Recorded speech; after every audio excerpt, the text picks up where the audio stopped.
Welcome to this important video on Power System 2 for diploma and engineering students. If you are preparing for your exam, then this video is very important for you. हम लोग यहाँ पे सबसे ज़रूरी सवाल बताएंगे जो बार बार exam में पूछे जाते हैं। अब हम लोग इसकी शुरुआत करते हैं शॉर्ट आंसर टाइप क्वेश्चन से। पहला क्वेश्चन है, what are transients in power system.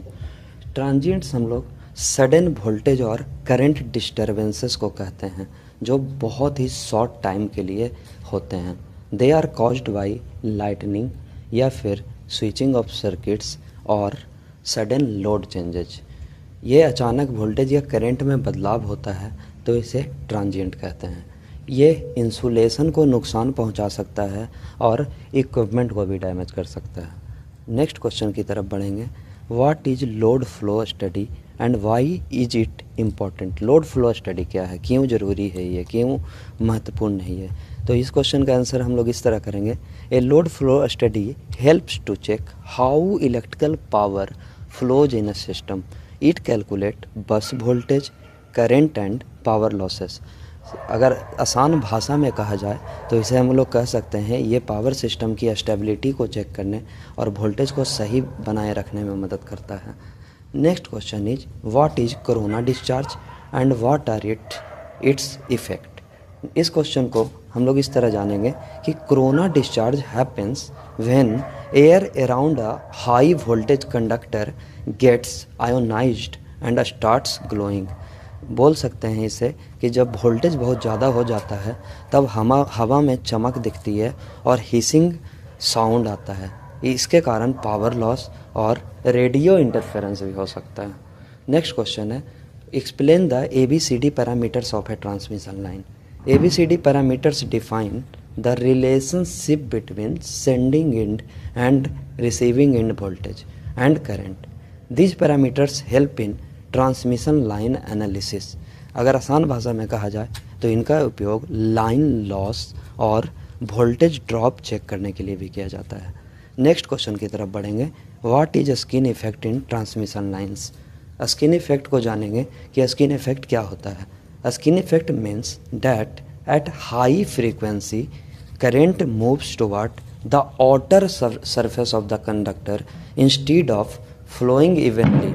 अगर आसान भाषा में कहा जाए तो इसे कह सकते हैं लाइन जो वायर है, कंडक्टर है, वो अपनी पूरी मोटाई का सही उपयोग नहीं करता और वो वायर के बाहरी हिस्से में करंट बहता है जिसके कारण पावर लॉस बढ़ जाता है। नेक्स्ट क्वेश्चन की तरफ बढ़ेंगे और जानेंगे कि व्हाट इज रेडियल सिस्टम और मेश डिस्ट्रीब्यूशन नेटवर्क सिस्टम। ये रेडियल सिस्टम क्या होता है और मेश डिस्ट्रीब्यूशन सिस्टम क्या होता है। In a radial system power flows in one direction from source to load making it simple but less reliable. Simple है, इसका डिज़ाइन बहुत ही सिंपल होता है, कॉम्प्लेक्स नहीं होता है मेश डिस्ट्रीब्यूशन सिस्टम की तरह, बट ये रिलायबल नहीं है, इस पर ज़्यादा भरोसा नहीं कर सकते हैं। और अगला सिस्टम है हमारा मेश सिस्टम। ये मल्टीपल पावर सोर्स से पावर सप्लाई प्रोवाइड करता है।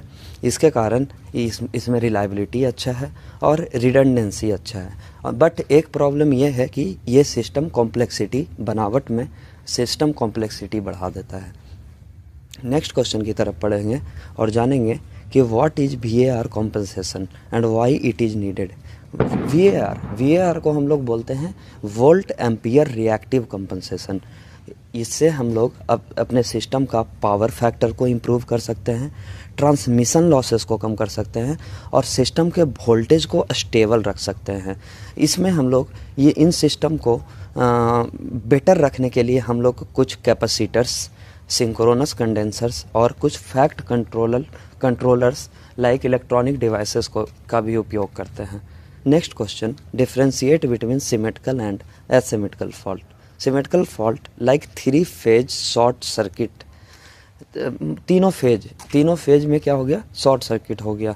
और ये क्या होता है, तीनों फेज को, ऑल फेजेस को इक्वली इफेक्ट करता है एंड आर रेयर बोलने का मतलब हो गया कि ये बहुत कम ही होता है, लेकिन जब होता है तो ये नुकसान बहुत ज़्यादा पहुंचाता है, डैमेज बहुत ज़्यादा पहुंचाता है पावर सिस्टम को। नेक्स्ट जानेंगे एसिमेट्रिकल फॉल्ट। ये क्या होता है कि लाइन टू लाइन या लाइन टू ग्राउंड फॉल्ट्स को कहते हैं। इसमें क्या होता है, ये 1 या 2 फेजेज को ही इम्पैक्ट करता है और बहुत कॉमन है। ये सिमेट्रिकल फॉल्ट की तरह नहीं है, ये बहुत कॉमन है। सिमेट्रिकल फॉल्ट रेयर है, कभी कभी होता है, लेकिन डेंजरस ज़्यादा है, ख़राब ज़्यादा है सिस्टम के लिए। नेक्स्ट क्वेश्चन की तरफ बढ़ेंगे और जानेंगे what is the significance of sequence network in fault analysis. Sequence network क्या होता है, तो हम लोग जानेंगे sequence network simplify unbalanced fault. जैसे कोई सिस्टम में अनबैलेंस्ड फॉल्ट आ जाता है तो उस सिस्टम के अनबैलेंस्ड फॉल्ट को सिंप्लीफाई करता है by analysis, by dividing the system into positive, negative and zero sequence components. और ये हम लोग को अलाउ करता है ईजियर फास्टर कैलकुलेशंस। हम लोग पावर सिस्टम में आइटरेशंस करते हैं, सिस्टम के पावर लॉस को कम करने के लिए हमेशा आइटरेशंस किया जाता है, जिसमें देखा जाता है कि पावर लॉस सिस्टम में कितना आ रहा है, सिस्टम का वोल्टेज कितना स्टेबल है। नेक्स्ट क्वेश्चन की तरफ बढ़ेंगे और देखेंगे what are isolators and what is their function in power system. देखिए आइसोलेटर हम क्या होता है कि मैकेनिकल स्विचेज होता है जो डिस्कनेक्ट करता है एक सर्किट को फॉर मेंटेनेंस पर्पस के लिए। हम लोग सर्किट को डिस्कनेक्ट करने के लिए आइसोलेटर्स का यूज़ करते हैं। जैसे हम लोगों ने पहले भी देखा है कि सर्किट ब्रेकर्स तब काम आते हैं जब वो ऑटोमेटिक फॉल्ट कंडीशन आ जाए और सर्किट ब्रेकर ऑटोमेटिक काम करते हैं। लेकिन आइसोलेटर्स क्या होता है, मैकेनिकल स्विचेज होता है जो डिस्कनेक्ट करता है सर्किट को मेंटेनेंस पर्पस में, जब करंट सिस्टम में नहीं फ्लो हो रहा है, मतलब लोड नहीं है, ठीक है, at no load conditions. They do not break load currents but ensure safety during repairs. वो क्या करते हैं कि रिपेयर के समय सेफ्टी है कि नहीं सिस्टम में, उसको इंश्योर करते हैं, ठीक है। नेक्स्ट क्वेश्चन की तरफ बढ़ेंगे। What is the function of lightning arrester. What is the function of lightning arrester. Lightning arrester diverts high voltage surges caused by lightning strikes. Lightning हम लोग समझ सकते हैं इस तरह से कि लाइटनिंग होता है थंडर, ठनका को लाइटनिंग बोला जाता है। तो लाइटनिंग जो होता है, लाइटनिंग अरेस्टर जो होता है, वो हाई करंट को ग्राउंड की तरफ डाइवर्ट कर देता है। क्या करता है, एक लो रेजिस्टेंस पाथ होता है उसका। लो रेजिस्टेंस पाथ बोलने का मतलब हो गया कि वो ज़्यादा से ज़्यादा करंट को अपने तरफ डाइवर्ट कर लेगा और उसको ग्राउंड कर देगा। तो क्या करता है लाइटनिंग अरेस्टर, क्या करता है, divert high voltage surges caused by lightning strikes safely to the ground, protecting electrical equipment from damage. और इस तरह से जो इलेक्ट्रिकल इक्विपमेंट हमारे पावर सिस्टम में लगे हुए हैं वो डैमेज से बच जाते हैं, ठीक है। Next question, how does a vacuum breaker work. एक वैक्यूम ब्रेकर क्या होता है, vacuum circuit breaker. Circuit breaker again ये हम लोगों के सर्किट को फॉल्ट कंडीशंस में बचाता है, ठीक है। तो हम लोग जानेंगे a vacuum circuit breaker extinguishes arcs by removing air from the contact chamber, preventing ionization and allowing quick fault clearance with minimum maintenance. इसका ज़्यादातर उपयोग हम लोग वैक्यूम सर्किट ब्रेकर का ज़्यादातर उपयोग हम लोग मीडियम वोल्टेज लाइन के लिए करते हैं। याद रखिएगा दोस्तों, मीडियम वोल्टेज लाइन के लिए करते हैं। इसका मेंटेनेंस कम होता है और बहुत जल्दी फॉल्ट को हटाता है और आर्क को बहुत जल्दी बचाता है। एक सर्किट ब्रेकर में जब आर्क बनता है तो वैक्यूम सर्किट ब्रेकर उस आर्क को फास्ट क्विक ख़त्म कर देता है, इसलिए यह सर्किट ब्रेकर बहुत अच्छा है। नेक्स्ट हम लोग जानेंगे why is SF6 gas used in circuit breakers. Actually SF6 gas होता है ना, जो जिसके पास एक्सीलेंट इंसुलेटिंग मीडियम होता है और उसका डाइलेक्ट्रिक स्ट्रेंथ बहुत अच्छा होता है, जिसके कारण इसका आर्क क्वेंचिंग प्रॉपर्टी जो होता है, आर्क बुझाने की जो क्षमता होती है, आर्क ख़त्म करने की जो क्षमता होती है, वो बहुत फास्ट होती है। और यही कंडीशन है, यही सिचुएशन है जिसके कारण ये सूटेबल है हाई वोल्टेज सिस्टम में यूज होने के लिए। आज मॉडर्न टाइम में SF6 सर्किट ब्रेकर का यूज हाई वोल्टेज सिस्टम में बहुत ही किया जाता है, ठीक है। Next question, what are the advantages of high voltage transmission. देखिए, high voltage transmission reduces current. Actually क्या होता है, P = VI, तो V वोल्टेज को बढ़ाएंगे तो करंट कम हो जाएगा। और power loss in a system हम लोग एक फॉर्मूले से देते हैं जो है I²R। तो अगर करंट एक सिस्टम में वोल्टेज बढ़ाने से कम जा रहा है, फिर से ध्यान दीजिएगा दोस्तों, और अपने ये सब चीज़ जो मैं बोल रहा हूँ वो अपने नोट्स में लिखेंगे आप लोग प्लीज़। ऐसा नहीं कि आप बस सुन रहे हो और फिर ऐसे ही रह जाएगा, है ना। आप इसे नोट्स में एक बार कर लें देख के, ठीक है, तो आपके लिए सब कुछ ईजी हो जाएगा, ठीक है, बहुत ही आसान है, ठीक है। नेक्स्ट हम लोग जानेंगे कि हाई वोल्टेज ट्रांसमिशन का क्या फ़ायदा है। तो हाई वोल्टेज ट्रांसमिशन में वोल्टेज को बढ़ाते हैं, P = VI होता है, तो वोल्टेज को बढ़ाते हैं तो I करंट कम जाता है, और करंट कम जाता है तो पावर लॉस इन ए सिस्टम का फॉर्मूला होता है I²R। तो अगर करंट कम गया तो पावर लॉस सिस्टम का क्या होता है, कम जाता है, और पावर लॉस सिस्टम का कम जाता है तो इसके कारण सिस्टम में इफ़िशियंसी अच्छा हो जाता है, और ये दूर तक बिजली बहाने में, लॉस कम होने की वजह से दूर तक बिजली बहाने में बहुत अच्छा होता है, ठीक है। अब हम लोग बढ़ेंगे MCQ क्वेश्चंस की तरफ। MCQ क्वेश्चंस ये ज़रूरी नहीं है कि आपके एग्ज़ाम में आए, लेकिन ये आपके कॉन्सेप्ट्स को अच्छा करता है। कभी आप कोई आंसर लिखने में अगर फंस रहे हो तो ये कुछ पॉइंट्स होंगे जो आपको हेल्प करेंगे। तो इसे देखते हैं दोस्तों। Which of the following causes transient in A power system. तो इसका आंसर होगा ट्रांजिएंट कौन कॉज करता है पावर सिस्टम में, ट्रांजिएंट्स किन वजहों से होता है। तो मैंने पहले भी डिस्क्राइब किया है, तो उसका reason all of the above है, switching operations, lightning strikes and sudden load changes. Next question, which method is commonly used for power system load flow analysis. इन मेथड में से कौन सा मेथड पावर सिस्टम में लोड फ्लो एनालिसिस के लिए किया जाता है। तो इसका पहला ऑप्शन है न्यूटन रैप्सन मेथड, बी है गॉस सीडल मेथड। तो इन दोनों मेथड का यूज इनमें किया जाता है दोस्तों, तो हम लोग इसको सी में टिक मार देंगे, both A and B. Next question, what is the primary cause of corona discharge in overhead lines.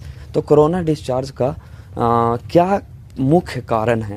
ये तो हाई वोल्टेज मुख्य कारण होता है कोरोना डिस्चार्ज का, due to ionization of particles, ठीक है। तो इसमें हम लोग टिक मारेंगे, हाई वोल्टेज के कारण कोरोना होता है, ओके।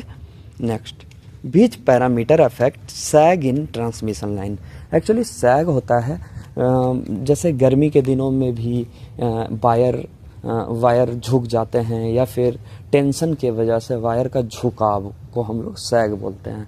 तो सैग किन वजहों से हो सकता है, तो टेम्परेचर में बदलाव, स्पैन लेंथ के चेंज के होने के कारण, और कंडक्टर के वेट के कारण भी हो सकता है। तो इसको हम लोग टिक लगा देंगे, all of the above. Next, which system is preferred for long distance transmission of electricity.